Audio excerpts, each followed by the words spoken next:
Olá pessoal, mais um dia, mais uma leitura. Foi feriado na sexta-feira, não tivemos leitura, mas estamos aqui final de semana antecipando aí nossas leituras. Página 114, a gente parou aqui no passo 3, explore as lacunas. Vamos lá. No mundo moderno, a maioria dos estudiosos tende a se especializar. Eles acabam adquirindo um conhecimento profundo sobre o tema escolhido, mas muitas vezes sem a menor ideia do que está acontecendo na esquina. Então, uma vez que tenha chegado ao final de um passo 2 e passou a fazer perguntas inteligentes, você começará a notar algumas lacunas nas perguntas. Às vezes, elas se tornarão as principais perguntas sobre o setor. Em outras palavras, você levou sua curiosidade ao mesmo lugar a que a maioria dos pesquisadores leva. Isso é ótimo. É a prova de que você está realmente aprendendo sobre o tópico em questão. Mas não é exatamente o que está procurando nesse passo. O que você está buscando é o que o autor Steven Johnson chama de palpite lento, ou a ideia de que aquele trecho particular de informação na área que você está estudando, no momento está relacionada a outro trecho de dados de alguma outra área que também vem estudando. Então, fazer essa correlação. No início, esses palpites podem ser difíceis de encontrar. Na verdade, não se pode forçá-los, mas o motivo pelo qual você vem obedecendo a sua curiosidade a respeito do tema, e não, digamos, aos padrões curriculares educacionais, é semear naturalmente esses tipos de conexões. Em uma entrevista para o Read Write, Johnson explicou isso de uma maneira, dessa maneira. É justamente essa ideia de que se você se diversifica e tem uma gama eclética de interesses, além de estar constantemente reunindo histórias interessantes sobre coisas que não conhece muito ou que são paralelas à sua área de especialidade, está muito mais propenso a aparecer com ideias inovadoras. O truque é olhar para algo diferente e se apropriar dessa ideia. É como dizer, isso funcionou nessa área, se trouxermos para cá, o que aconteceria em esse novo contexto? Então a gente volta a falar, no início a gente falou sobre o Murilo Gun, né, que é um cara que fala sobre criatividade, e ele fala sobre a combinatividade, né, que é combinar conceitos e insights a partir dos seus inputs. Essa é uma palavra utilizada por ele. Então ele fala, quanto mais inputs, mais você consegue fazer a combinatividade de ideias. O grande questão é um negócio, se tem merda entrando, tem merda saindo. Então, garbage in, garbage out. Então, você tem que ter um crivo nesses seus insights e inputs. Essas lacunas entre as bases de conhecimento começarão a ficar evidentes durante o passo 2 do processo. À medida que você começa a descobrir como pensar a respeito de um tópico, sobretudo se vem prestando atenção aos seus limites, começará a perceber as perguntas que não estão sendo feitas pelos especialistas. Então, quando atingir um ponto em que estará fazendo perguntas inteligentes, é hora de processar nessas perguntas até chegar às lacunas. De prosseguir nessas perguntas até chegar às lacunas. É por isso também que obedecemos à nossa curiosidade a respeito de um tema. Ao nos basearmos em nossos interesses naturais, criamos as condições necessárias para desenvolver os palpites lentos de Johnson. Mas vale a pena mencionar de que isso não funcionará. Para ajudá-lo a se preparar para um exame padrão, se uma pessoa está dirigindo um ônibus do aprendizado, você pode aplicar as técnicas e elas funcionarão até certo ponto. Porém, como o currículo não é seu, os objetivos são diferentes. Lembre-se de que, de onde começamos, com a pergunta sempre o que foi necessário antes que eu tivesse disposto a expor uma opinião em público a respeito do assunto. Uma opinião significa uma base sólida sobre as ideias centrais e reflexões novas sobre a questão. Enquanto livros construíam a base do passo 1, No terceiro passo, que é esse aqui, os das lacunas, prefiro blogs, artigos, palestras e coisas do tipo. Na Receita da Paixão, passamos de 10 a 20 minutos por dia brincando com ideias sobre as quais tínhamos curiosidade. Adote uma abordagem semelhante aqui. Por exemplo, digamos que você tem um interesse em um comportamento por um comportamento animal. Uma categoria acima do comportamento animal é o comportamento do ecossistema. Então, entre nessa lacuna. Aprender como ecossistemas inteiros funcionam pode ajudar a esclarecer como funcionam essas partes independentes. Você também pode dar um passo além. Os animais formam ecossistemas, mas ecossistemas são simplesmente um exemplo de uma rede. O que você pode aprender sobre o comportamento animal estudando a rede, o comportamento de rede. Entre nessa lacuna. Por causa da especialização, o conhecimento técnico tende a se tornar dividido com o tempo. Consequentemente, a maioria dos assuntos interessantes em geral ficam presos entre categorias. Estas são as lacunas. Depois de abarcar um assunto, normalmente você acabará se atrapalhando nessas lacunas. Esse estado atrapalhado é o que você busca. É aí que surgem de fato os palpites lentos. Se de repente você se deparar com uma pergunta, com mais pergunta do que respostas, é assim que deve ser. Agora você conseguiu tropeçar nos verdadeiros pontos em branco do mapa.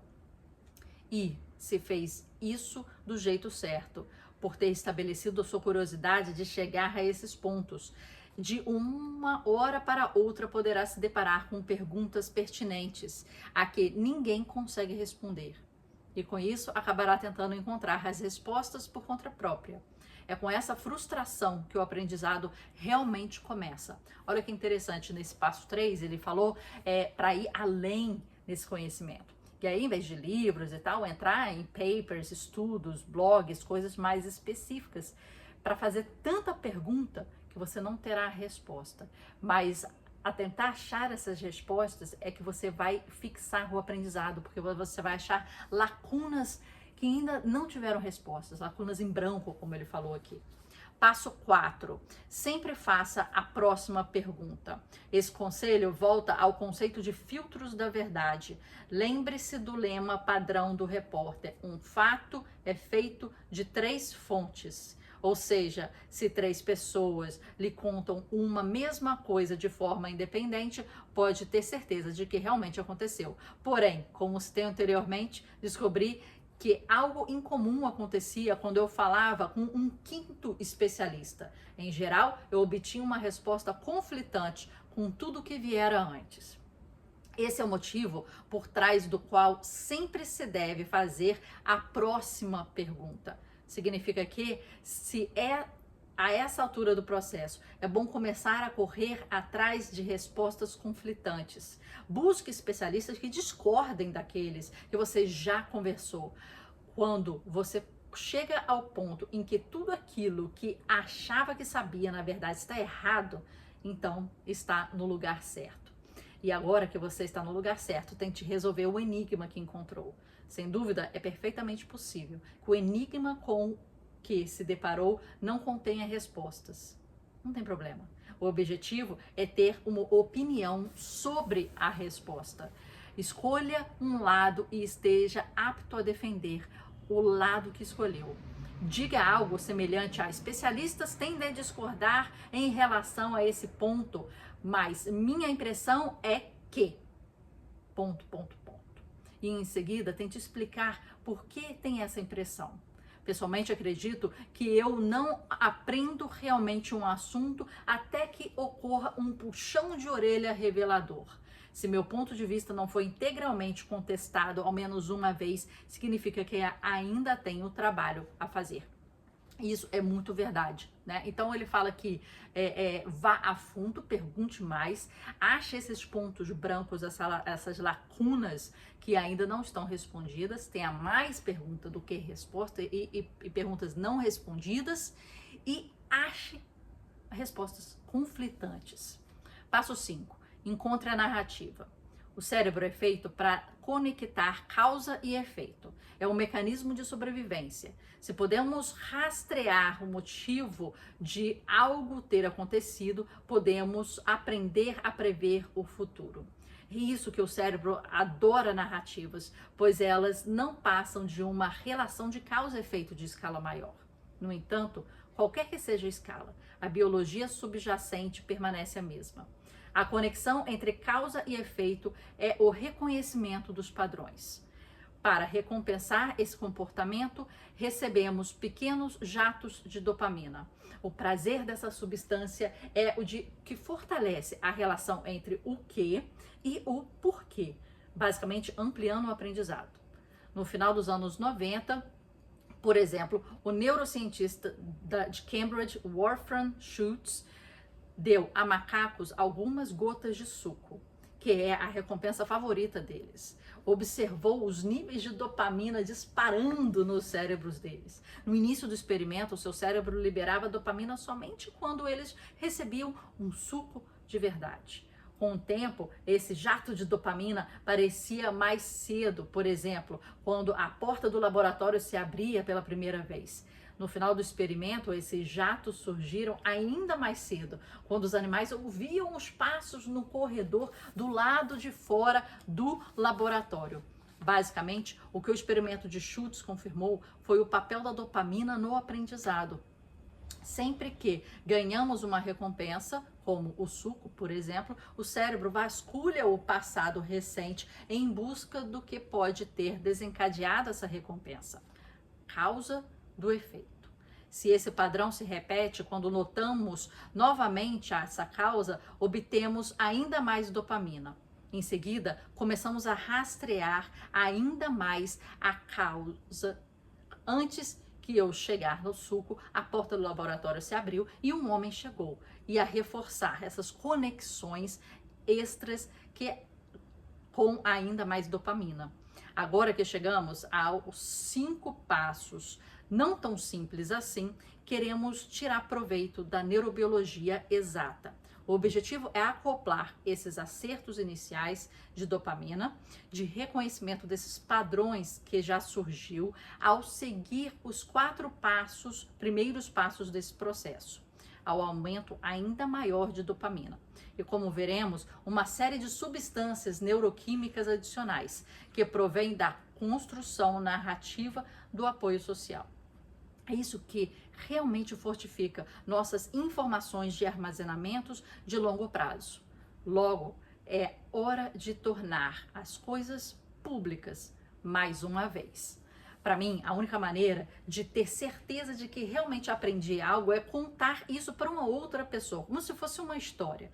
Na verdade, 2 pessoas. A primeira, para quem conto, é alguém que não sabe absolutamente nada a respeito. Em geral, acha até o assunto chato. Acredito que os familiares são úteis para esse fim, mas também pode ser dar certo com completos estranhos. Se consigo transformar tudo que eu aprendi numa narrativa atraente o suficiente para segurar a atenção de um público hostil e ainda transmitir a informação crucial da história, geralmente sinto que estou a meio caminho andado. A segunda pessoa a quem conto a história é um especialista. Sempre procuro alguém que não tenha receio de me dizer aonde foi que eu errei. Alguém completamente honesto no feedback, né? Não vai ali passar a mão na cabeça. Se consigo satisfazer a ambas as partes, produzir dopamina suficiente ao longo do processo para fortalecer meu conhecimento. Basicamente, aprendi sobre esse assunto. Também sinto que realmente consegui expor as minhas opiniões e fico à vontade para torná-las públicas. Se você conseguiu chegar até aqui, então também deveria se sentir assim. O motivo dessa confiança, a neurobiologia. Ao transformar seu aprendizado em uma cadeia de causa e efeito que chamamos de narrativa, isso é, contá-la a alguém como uma história, você encontrará mais padrões e libertará mais dopamina. Some a isso todas as substâncias neuroquímicas que surgem ao tornar as coisas públicas. Mais dopamina, por assumir riscos, neuropinefrina para o estímulo, cortisol para o estresse, serotonina e oxitocina para as próprias interações sociais, e você tem uma ferramenta inacreditável para reforçar a memória. Olha que importante aqui isso, também no processo de leitura, assim, e na aplicação do aprendizado. Uma única observação: ao usar essa técnica, as pessoas se deparam com 2 problemas frequentes. O primeiro é terminar os 5 livros e deduzir que se sabe algo. Nas artes marciais, sempre dizem que as faixas amarela e verde, isso é, as iniciante avançado, intermediário, inferior, são as épocas mais perigosas do aluno. As pessoas pensam que sabem lutar e muitas vezes querem testar as próprias habilidades. Frequentemente, acabam sendo vencidos. Isso vale aqui também. 5 livros sobre um assunto é uma ótima base, mas não confunda isso com conhecimento especializado de verdade. Quer dizer, ele fala que esse início de 5 livros não é nada, né? É para você começar, né? O segundo problema também é traiçoeiro. Se você seguiu esse processo de 5 passos até o fim, provavelmente tem uma ótima ideia das coisas que ainda não sabe. É de esperar. Muitas vezes os especialistas sentem que sabem menos sobre seus temas do que os novatos. Eles sabem o que não sabem e que entre as coisas que não sabem há muitas delas. Essa combinação é assustadora e pode ser paralisante. A impressão de que se está dando um passo para a frente e 2 para trás, e isso pode ser desanimador. Mas use isso como benefício próprio. Essas lacunas adicionais de conhecimento são a base da curiosidade. Então siga-as com mais 5 livros e repita o processo. Minha gente. Passo 5, encontre a narrativa. Passo 4, faça a próxima pergunta. Passo 3, explore as lacunas. Passo 2, seja ignorante. Passo 1, 5 livros dos tolos. Esses são 5 passos não tão simples para aprender quase tudo, que devem ser acoplados ao que foi falado antes, né? Paixão, conhecimento profundo e etc. Então ele tá dando aí um passo a passo realmente de como a gente vai tirar o conhecimento do papel e agir, potencializando, né? Essas coisas iniciais que ele colocou, né? Da paixão e etc, o conhecimento profundo, né?